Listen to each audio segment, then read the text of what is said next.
Good morning. Hi, good morning. Hi, good morning, everyone. Welcome to day 2, and it's indeed a big pleasure for me to have a first of its kind all women in cardiology session that we have for CardioCon. And this is the moment that we should step back and let all women chair take this session and debate ahead. It's the women's case which is going to be discussed, and we have all women panel that's going to talk about it. I hand over the session to Dr. Jayesh Trivedi to introduce our panel, and then the panel will introduce the speakers and they can carry the session forward. Thank you for joining us. Good morning to all of you, and it's nice that all of you are here. Today is a special day where Kamal, this is for the first time that Kamal has introduced all female speakers and female chairpersons and moderators. Everybody is female, and even the subject, the patient is also female. Now, we have a special day. You can see the glow on the face of Kamal. It reflects something, you know. Yes, the success of Kamal is not his own only. There is somebody who is behind that. And she is our Bhabhi. I call her Bhabhi. She is Dr. Neha Sharma, who is a moderator. Another moderator is Dr. Bhumi Patel and Dr. Priyal Shah. Priyal Shah used to be our student.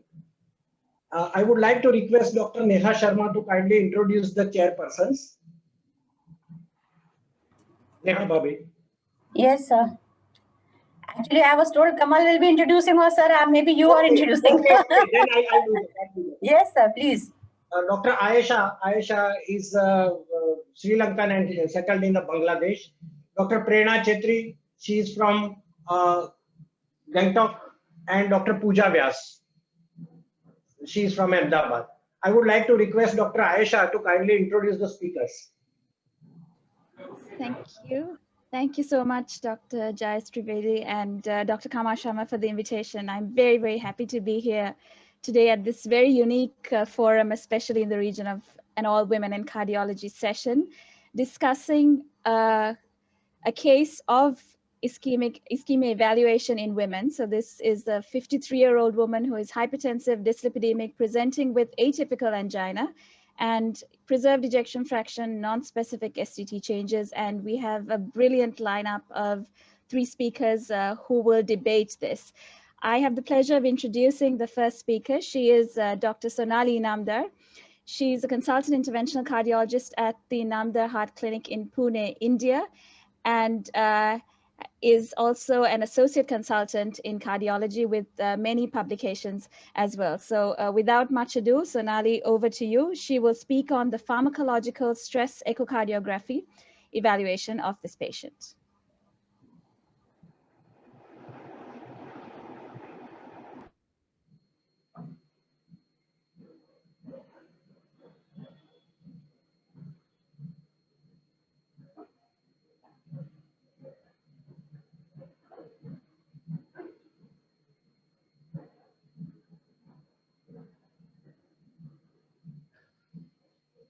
Sonali, you have to unmute.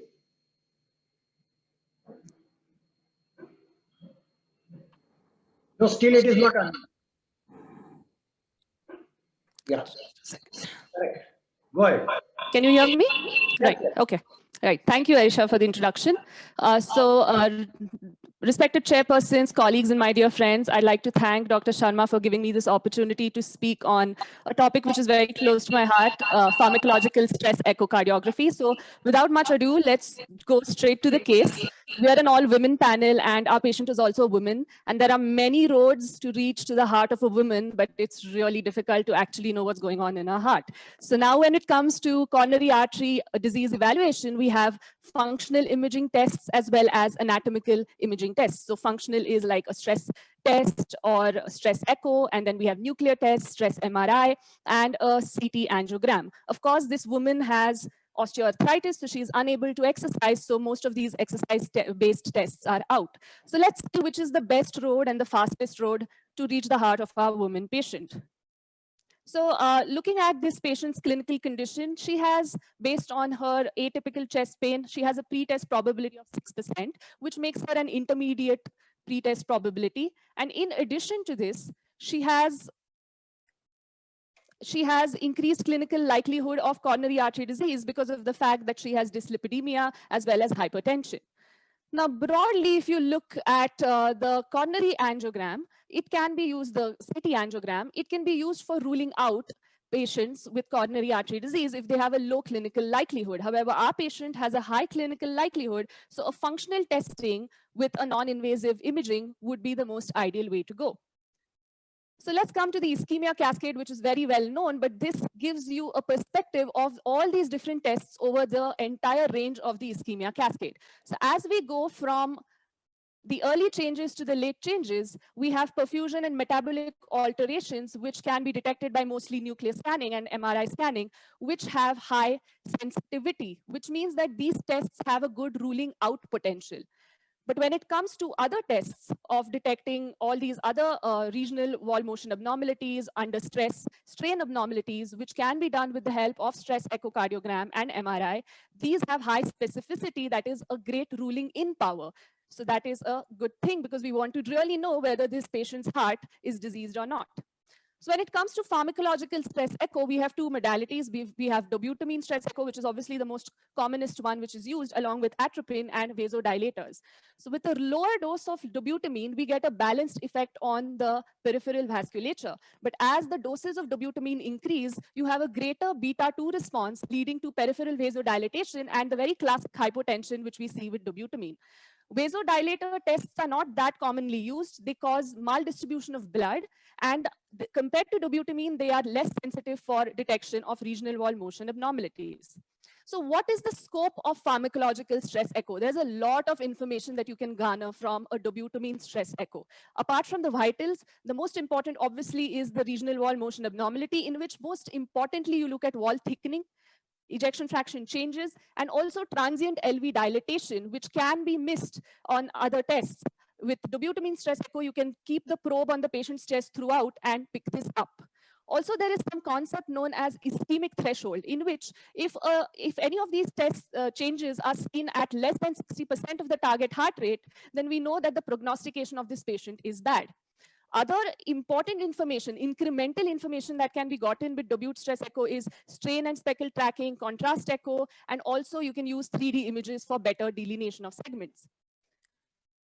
In addition to diagnostic study, we have a very important role of Dobute stress echo for risk stratification and prognostication. For example, if someone has a regional wall motion abnormality, they have an annual event rate of nearly 7% versus less than 1%. And patients with transient ischemic dilatation, they have an event rate of almost 20%. Dobute stress echo is useful for knowing the preoperative risk of a patient. And in addition to a history of congestive heart failure, a dobutamine stress echo has been proven to be useful for assessing the risk of a patient. I've already spoken about the ischemic threshold, which helps in prognostication, and also contrast use helps in improved prognostication again because it improves the regional wall motion detection. Now, an interesting study which I found was that when you have a false positive dobutamine stress echo, that is, even though the angiogram may be normal, its survival is still decreased as equal to the survival with a true positive Dobute stress echo. So irrespective of whether the angiogram is normal or abnormal, a positive Dobute stress echo portends a decreasing survival over time. This, however, is not seen with exercise stress echo. So one of the reasons for this, which was explained, was that patients who undergo Dobute stress echo probably have more multiple comorbidities and are sicker patients. Of course, with any echo, you can rule out other causes of cardiac symptoms, which can be many. It needn't always be coronary artery disease. And also, we know that dobutamine stress echo is classically used to detect viability if there is any resting regional wall motion abnormality. Of course, our patient has a normal resting echo, so we are going to go along these lines of whether she gets a normal Dobute stress or an ischemic Dobute stress on examination. So this is an example of a quad screen. I'm not sure if this is seen. Yeah. So this is an example of a quad screen to give an idea of how a Dobute stress echo looks. This is a baseline image. This is an image at low dose. This is a pre-peak image and a peak image, and the various heart rates are mentioned. So here you look that this is a 4-chamber view with the left ventricle on the left side. And here you can see that comparatively, there is transient LV dilatation with a regional wall motion abnormality. Similarly, this is a 2-chamber view with, again, dilatation of the LV. Also, we have the parasternal long axis views, again, a quad screen of all the 4 stages, and a short axis view here, again, showing a regional wall motion abnormality of the inferior wall at pre-peak and peak doses of dobutamine. Now, how do you compare these various tests? There is no direct head-to-head comparison of these tests in one study. However, a meta-analysis attempted to do this. And what it tried to see is how do all of these non-invasive tests compare in terms of sensitivity, specificity, and likelihood ratios. Now, stress echo, which included exercise as well as dobute stress, had sensitivity and specificity of above 90. CT angio had a very good sensitivity because it has, as I mentioned, very good ruling out power. When it comes to likelihood ratio, that is how useful is the test in actually diagnosing what it portends to diagnose. Most of these tests had a likelihood ratio of around 4, but when you bring in dobutamine stress echo alone, its likelihood ratio increases to nearly 8. Which means that it has a good ruling in power, a high specificity and a high likelihood Time ratio. is over. Sure, I'm just coming to my last slide. So when we come to choosing tests, do we choose a stress MRI or a CT or a dobutamine stress echo? We have to think simply because we have to reach to the heart of the patient. And what dobutamine stress echo does is that it tick marks all of these parameters: accessibility, versatility, simplicity, cost effectiveness, incremental information, which was never studied in any of the studies which compared all these parameters. So with this, we have a direct path to the heart of the woman. And with that, I rest my case. Thank you.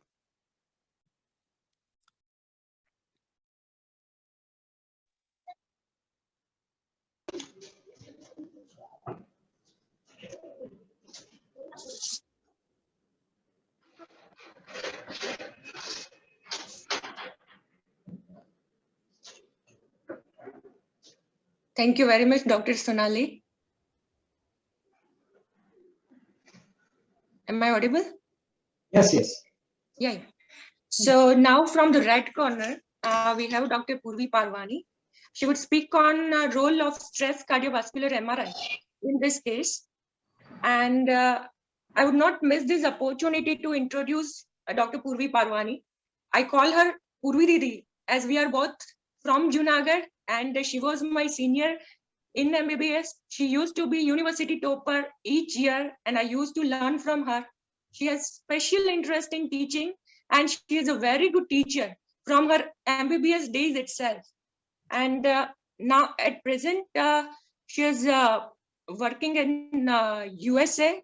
She obtained her medical degree from BJ Medical College and completed medical and cardiology training at the University of Connecticut Medical Center and University of Oklahoma, followed by a year of preventive cardiology fellowship at Hartford Hospital and an advanced cardiovascular imaging fellowship at the University of California, San Francisco.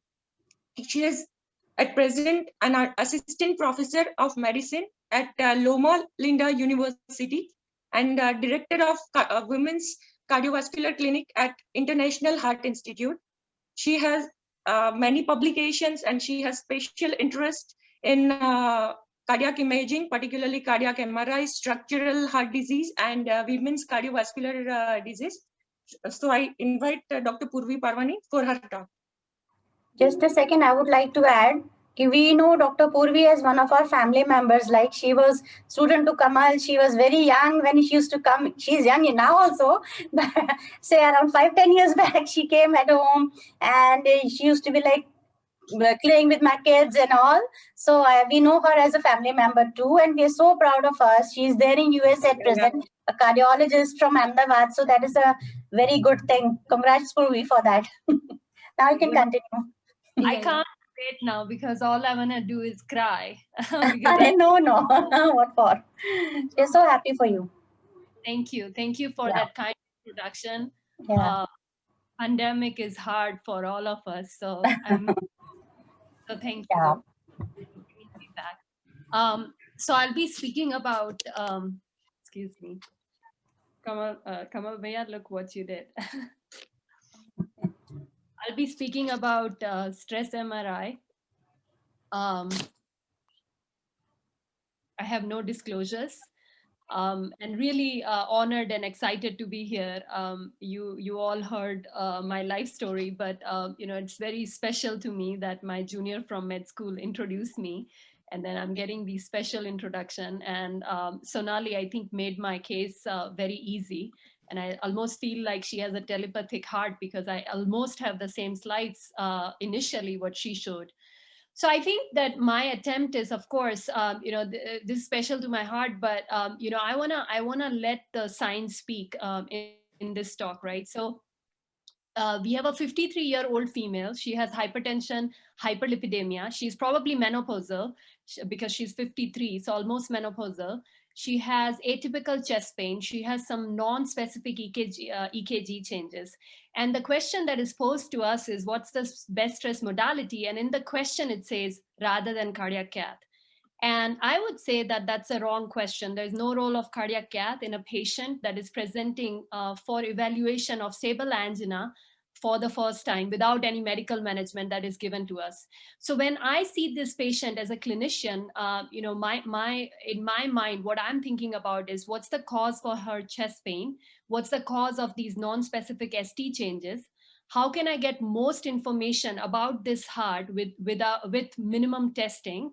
What does this patient need next? And what's the overall prognosis of this patient?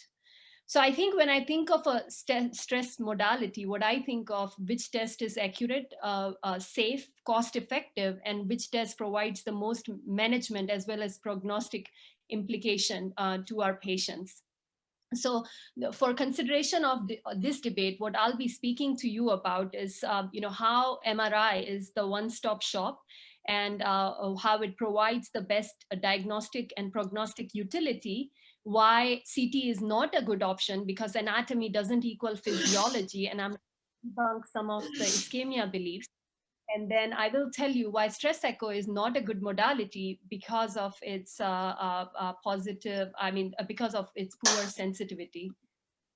So let's go first. So this is what Sonali showed, and I'm going to show you the same thing. So this is from ESC guidelines. And if you look at this patient's risk, the risk is around 6%, but I would say that risk is higher than that because of her cardiovascular risk factors, mainly hypertension and hyperlipidemia, and the EKG changes that were told to us. And what's not included here is menopause. We all know that estrogen has a protective power, and once that power is gone, women can present with atypical symptoms. So just given that, just because we just established that this patient has at least moderate risk, maybe high risk, high clinical likelihood, with that, CTCA is out in this algorithm, and what we are going to go for is some sort of ischemia evaluation.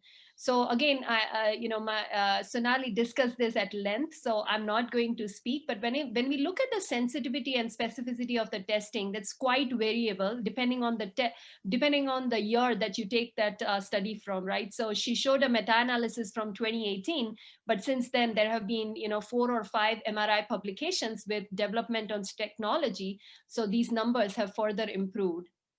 And I want to show some of the trials so this trial particularly was between MRI and SPECT, and it proved that CMR was superior to SPECT.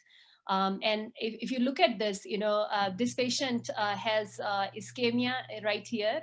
This patient has infarction right here, which is detected by SPECT.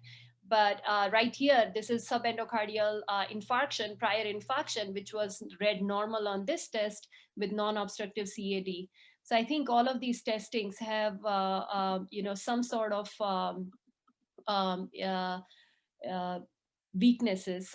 When we look at the safety, MRI is a non-invasive testing, and it involves no radiation, and we know that CT involves radiation. So that's another point that I wanted to make. If I look at the management and prognostic capability of MRI, This is a trial, MR Informed, that was published in NEJM, and it showed us how MRI can lead to reduced cardiac cath compared to FFR guided strategy, right? So, when I'm looking at a patient, I want to think about the next strategy, and I want to keep my stress testing as a gatekeeper for my next strategy that I'm going to employ. And I think CMR is the best gatekeeper to cardiac cath, and this is shown in this data from United States.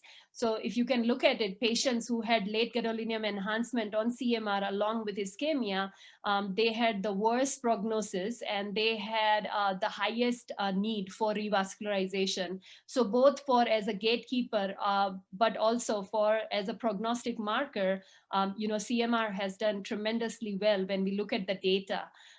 This study, another study that showed that basically, if you look at not only just straightforward patients that come for ischemia evaluation, but also subgroup analysis, like patients with reduced EF, etc., stress cardiac MRI does very well compared to the other testing, and it has prognostic implications. And then I told you that we always want to go for cost-effective testing. So in this analysis that was done out of Harvard, they showed that CMR had the best capability of being cost effective compared to any other imaging modality before sending the patient for cardiac cath. And why it is cost effective, another thing is because it's one-stop shop. If I'm stuck somewhere and I'm just told that you can get one stress test, what stress test would I want to get? I would want to get stress MRI, because in one imaging testing, it's going to give me all the evaluation of cardiac morphology. It's going to tell me if the patient has any previous infarction. It will tell me about the valve. It will tell me the severity of the valvular dysfunction. And, it can tell me about the stress perfusion, as well as, diffuse fibrosis, and it will tissue characterize that entire tissue. So if I have just given one test, this is the test I want to choose, because it's truly one-stop shop. And I think my opponent, she, didn't say that how much prevalent is microvascular disease in women, which I have a slide coming up on that. But before that, this is the thing. If CT community says that MRI cannot see the coronary, that's again a fallacy. Coronary MRI can look at the coronaries. In fact, you can also do plaque characterization. Now, clinically, this is not being used that extensively, apart from in Europe, even in United States. But there is, you can apply T1 weighted imaging, and you can actually look at, plaque that has, characteristic of a high risk plaque. So there is some data out there, and you can certainly see the coronaries. This is an example of an anomalous left circumflex and left main coming through the right coronary artery. So you can visualize the coronaries, you can get the stress information. Ma'am, your time is over. I'm just on last slide. And you can also look at the vulnerable plaque. And 1/3 of the female patients in ischemia trial had microvascular dysfunction, and MR, by detecting the overall coronary function, coronary CFR, it can tell you if there is any microvascular dysfunctional, regional or global. And the last slide, why CT is not a good idea is because I want to know the reason for the chest pain, not the amount of atherosclerosis patient has. So I'm not sure if it is accurate.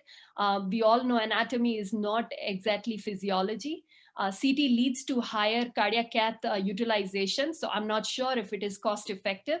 And the only chance CT community had was prove the point with 10,000 patient PROMISE trial, but unfortunately they couldn't even do it then. So I don't think ischemia trial results can be applied to this patient, because ischemia was not powered enough to test for an imaging modality. And of course, the ionizing radiation is involved, so you always have to think of the safety. So with that, I just rest my case that CMR is accurate, safe, has management and prognostic implication, and it is definitely cost effective. Thank you.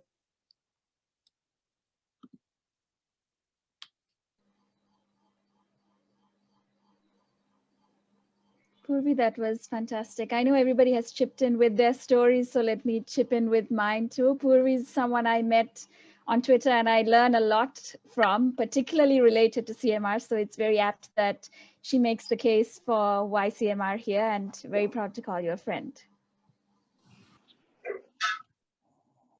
Thank you.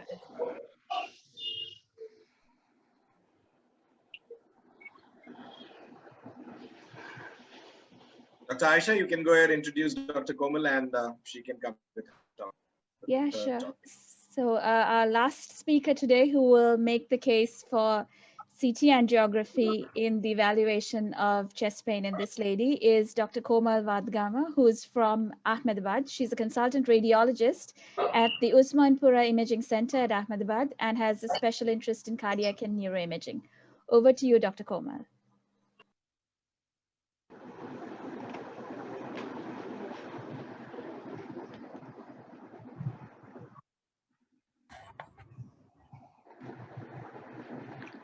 Am I audible? Yes, you are audible. Yeah. So I guess I have the shortest CV. Thank you, Cardiacon team and Kamal Sharma, sir. I'm speaking from yellow corner, that is color of happiness and hope. CT-CAG is definitely a happiness point and CT-FFR is hope. So coming to a clinical scenario, before that, CAD evaluation is mainly anatomical and physiological. Anatomically, We are not generally. seeing your slides. Komal, can you please share your slides?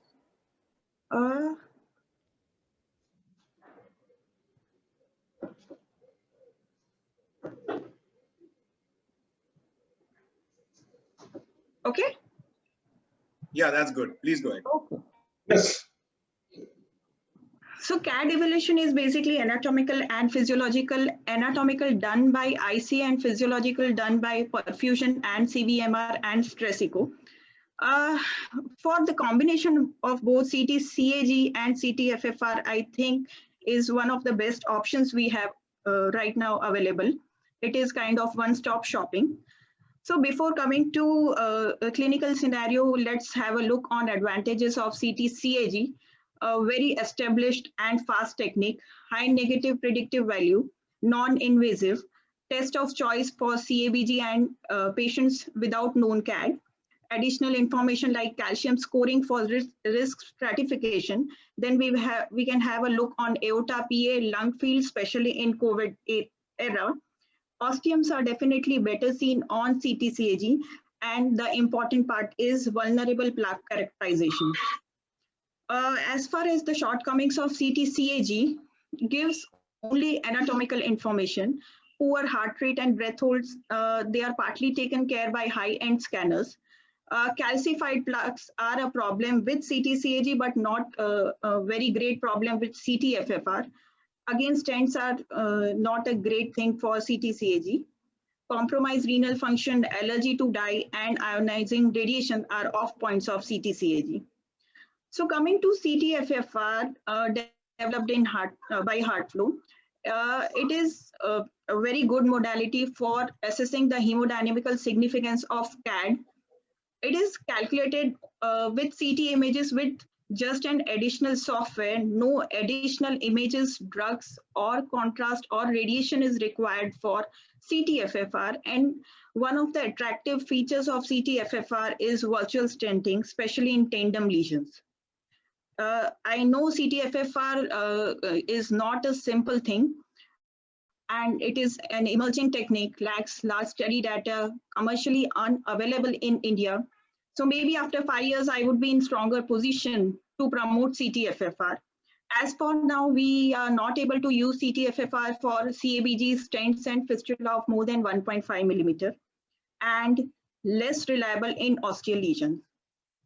So these are some of the pictures of CT-CAG, which beautifully shows the anatomical assessment and plaque characterization of vessels. Now, the stent assessment, partial ISR, CABGs, beautifully seen on VR images. And these CT-FFR images, we see a moderate lesion in mid-LAD, which is definitely hemodynamically significant as CT-FFR value is less than 0.75. again, probably moderate lesion in proximal RCA, but CT-FFR is good. So we are good to go with medical management. So these are examples of CT-FFR, and it is well established that CT-FFR very well correlates with invasive FFR. So again, a beautiful example of tandem lesions, and there are almost 3 lesions, and which lesion to intervene. So a virtual stenting has been applied, and if these 2 lesions are taken care of, then FFR is good to go. So again, very promising application.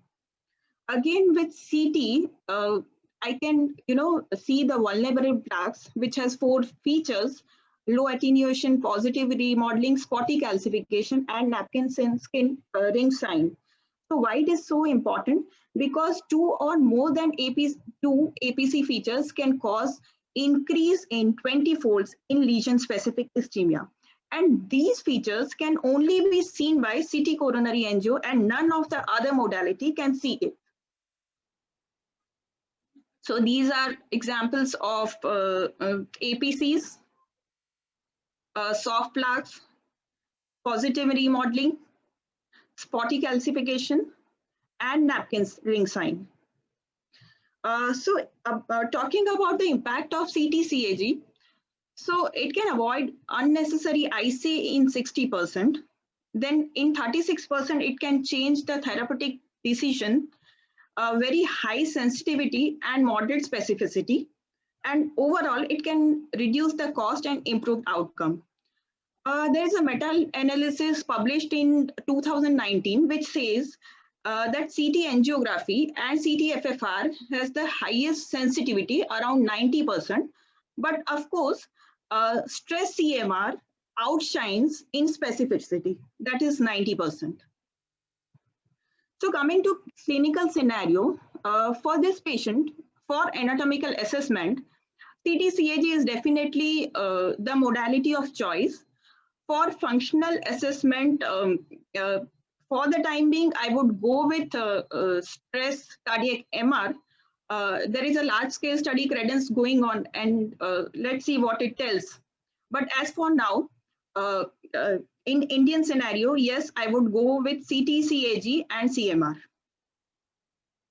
This is the table comparison with all the modalities.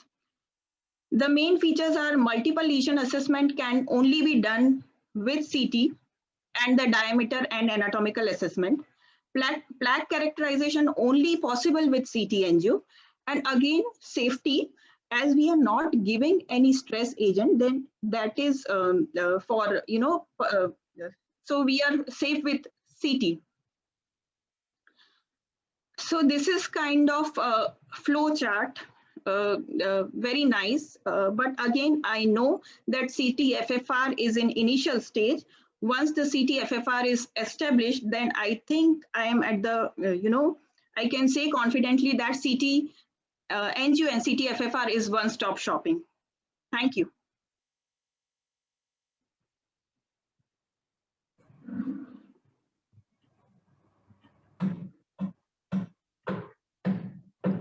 Over to you, Chair. Dr. Prerna?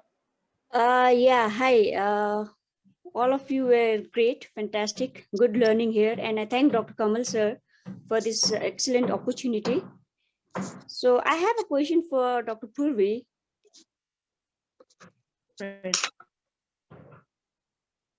Hello. I'm here. Yeah, Dr. Purvi, because see, I belong to a very small state, okay? So we don't have that facility of CMR here. So what would be your next go-to test? Yeah, so I'm a multimodality imager. So I do stress echo and I also read CT. So I think that, this whole concept of where things are available, it depends on how old the modalities are, right? So if we look at the history in cardiology, echo has been established forever. So, course, every place has echo. So I think that what we know from that cost-effective data is no imaging was the worst, for patients' quality of life, right? So Yes. whatever imaging you have available, giving patient a imaging testing, which is probably, it's probably better than giving them exercise EKG or something, particularly in this patient with osteoarthritis. So I think that I totally believe that, giving patients some sort of testing in whatever local, modality is prevalent is okay. But I think that this whole concept of India does not do MRI, it's flawed, because I think these modalities are upcoming, and last 20 years is when CT and MRI has developed that much. So in next 20 years, we are going to see a lot of development of both these advanced imaging techniques in the region. As Aisha was saying, it's a struggle all over. But I think the point we need to keep making is, as we do more testing, there'll be more availability. But I think right now, whatever you have available, I think that's best. I think all these modalities are comparable. But my point was that if you want more prognostication and more tissue characterization, and if you want to know everything on one-stop shop, then that's definitely CMR out of these three modalities. Yeah. Dr. Neha, you had some question? Thank Yes, actually, such a nice information all of you have shared. And as a physician, this is a very common case. We all physicians must be knowing we are undergoing, a female with chest pain. Usually we miss it like simple chest pain, myalgia chest, or maybe functional also. Usually it happens so. In males, we take it more seriously. Maybe it's MI or something like that. So my question in this scenario is, suppose in stress radionuclear imaging, what if suppose this case is a case of multivessel disease, right? And the ischemia is distributive. So if the patient in stress nuclear radio imaging you see, then you can, maybe they can be altered results because of this distributive ischemia. So what is the role of all these three modalities in your, whatever you are describing, suppose the patient has multivessel disease? And it is very distributive ischemia is there, thoda in each vessel. And how will you catch up with the patient with these three modalities? I'll let Sonali and Komal go first, since I've been talking. So I can take this question because CT angio outshines in that. Of course, anatomical assessment is best with CT angio after ICA. So we can combine these information so that balanced ischemia is not missed. Yeah. So, yeah. Okay. Yeah. Okay. So Yeah, can I answer this? Yeah.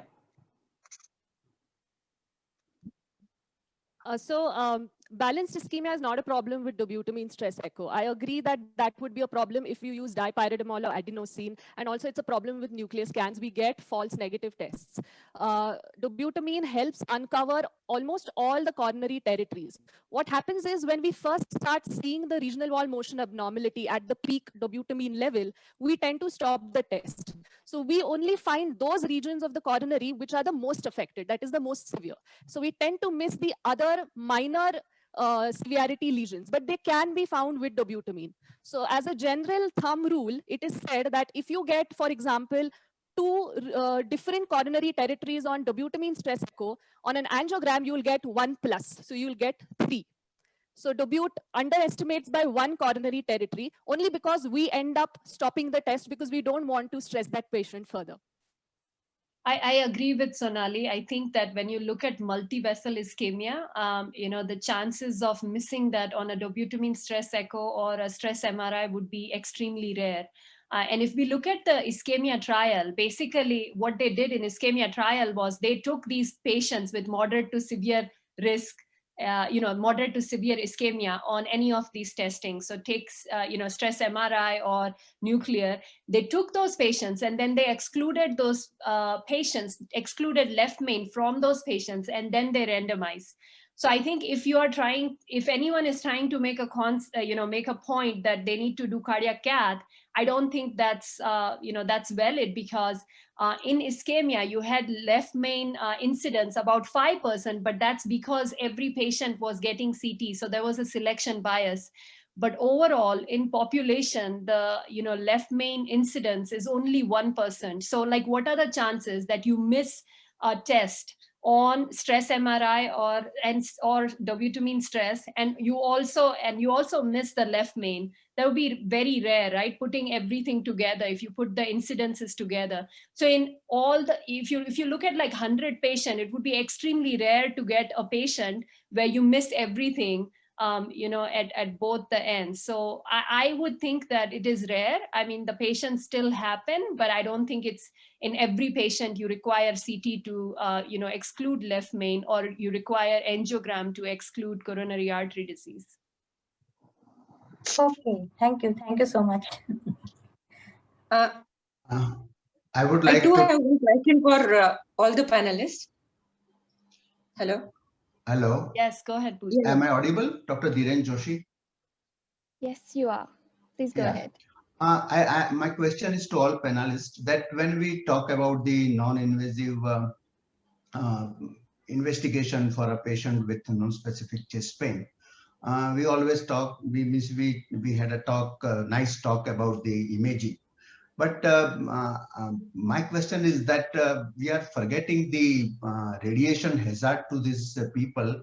So what is wrong in going straight way to invasive coronary angiography? Because if something is detected, then ultimately we have to go for that. So why not to go for it? Is it unethical, or it is any other reason why we should go for work out this all in non-invasive methods and then go for the invasive methods like that? So Dr. Joshi, that's an excellent question. So there are, this patient is a female postmenopausal female who can have, sorry, my battery is losing. Who can have microvascular disease. So, even if you have a negative anatomical testing and you discharge the patient from clinic saying that she doesn't have anything, I don't think that's going to take care of the, chest pain she has been getting from, microvascular disease, right? So 30% of patients in ischemia trial that were women had microvascular disease. So you have to keep that in mind when you look at a postmenopausal woman. And the other thing is that, neither stress MRI nor dobutamine echo has any radiation. So if you talk about nuclear stress test or CT, I can understand, but with new, prospective gating on CT, it's like 1/3 of cath radiation. So I think even that radiation comment doesn't stand true. And the third thing is you don't go for cath, because if you take the patient for cath and you do PCI on the first go, there's no outcome data for that. We have multiple trials showing that there is no outcome data. Okay. I think that's a great point, Purvi, particularly about microvascular disease and ischemia with no obstructive coronary arteries, because in intervention, we see a lot of women who come with chest pain. We take them to the lab, it's normal coronaries, but we stop there. We don't test beyond that for coronary vasospasm. We don't do an acetylcholine test. So I think it's also important that once they're taken to a lab, if they are, and we find that it is non-obstructive coronaries, we make sure we go the whole way and do a complete evaluation, even if it is retrospectively in a non-invasive fashion. So I'd like to ask if I would like to add one point. So again, CT calcium scoring is so good for risk stratification. So even if the cath angio comes to be normal, I think we can do calcium scoring every year, since it has got so much less radiation and good stratification, risk stratification. My question for all the panelists: which test would you suggest? Like in our institute, we have nuclear scan available. We just don't have MRI. We have nuclear scan. We can do this dobutamine stress echo, and we can go for CT angiography. For this case, which test would you suggest? This is going to be the last question, please. I'm sorry. Okay, I guess we all can go. So why don't you go, Sonali, first? Yeah. You all. So unfortunately, I feel WTS was like a middle child, where a lot of importance is given to CT because older child, and MRI is the new kid on the block, and a lot of tests are done with MRI against FFR, and all these significant coronary artery lesions are